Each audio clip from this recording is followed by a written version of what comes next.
let's say, hypothetically, of course, that I were to kick a soccer ball, and with all my abundant athletic prowess, it flies through the air for 5 seconds and hits the ground 50 feet in front of me. We can graph this motion quite easily by taking the x-axis as being time and the y-axis as being position. You can also do some very basic arithmetic to find that the average velocity of this motion is 10 feet per second. But this is the velocity over an interval.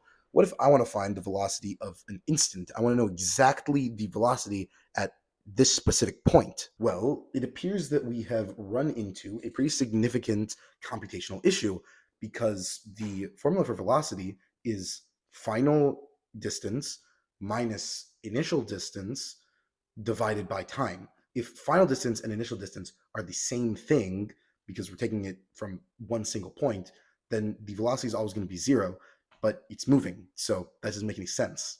What we're going to have to do instead is make use of limits, which push one number extremely close to another number, such that it's pretty much there, but not exactly. So let's say that the total time elapsed in some interval is h. So we have that the start point is f of x and the end point is f of x plus h. Now we can take the limit as h goes to 0 of f of x plus h minus f of x over h.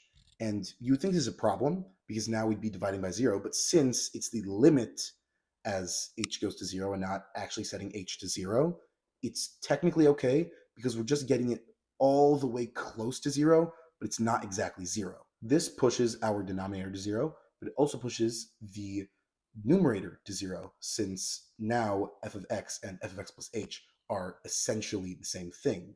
This then converges to a specific value that winds up being the slope of the tangent line to that point of the graph. Tangent, coming from the Latin word tangentum, meaning to touch, is a line that touches on a curve at one point exactly.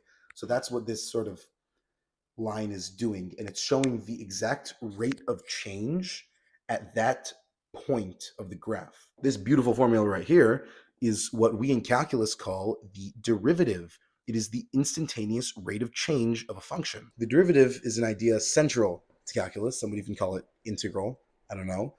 And it has a lot of really cool practical applications in engineering and physics.